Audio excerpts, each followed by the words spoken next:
It starts out a few years after Return of the Jedi, and we establish pretty quickly that there's this underworld. There are these offshoot stormtroopers who started their own planets, and that Luke is trying to restart the Jedi. He puts the word out, so out of 100,000 Jedi, maybe 50 or 100 are left. The Jedi have to grow again from scratch, so Luke has to find 2- and 3-year-olds, and train them. It'll be 20 years before you have a new generation of Jedi. I had planned for the first trilogy to be about the father, the second trilogy to be about the son, and the third trilogy to be about the daughter and the grandchildren.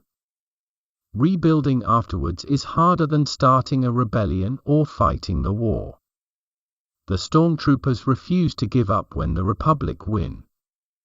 They want to be Stormtroopers forever, so they go to a far corner of the galaxy, start their own country and their own rebellion. There's a power vacuum, so gangsters, like the Hutts, are taking advantage of the situation, and there is chaos. The key person is Darth Maul. He brings all the gangs together.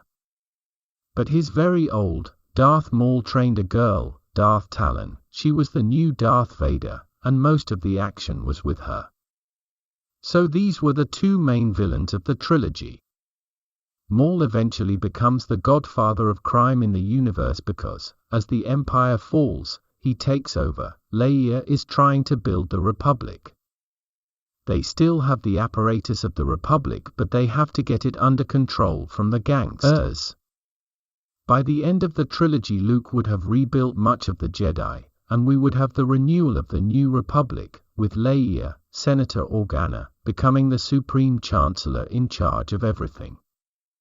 So she ended up being the chosen one. The Whills are a microscopic, single-celled lifeform like amoeba, fungi, and bacteria.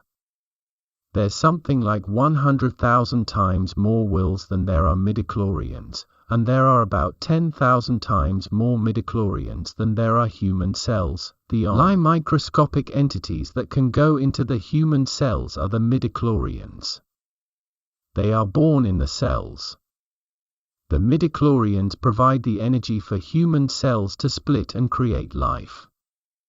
The Whills are single-celled animals that feed on the Force. The more of the Force there is, the better off they are.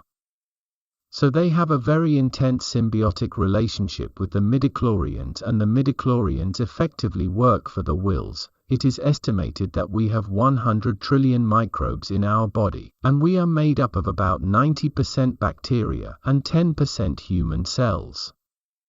It's saying there is a big symbiotic relationship to create life, and to create the Force. But if you look at all the life forms in the universe, most of them are one-celled organisms. I think of one-celled organisms as an advanced form of life because they've been able to travel through the universe. They have their own spaceships, those meteorites that we get every once in a while.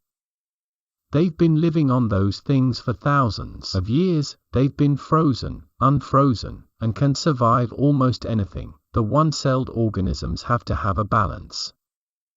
You have to have good ones and bad ones, otherwise it would extinguish life.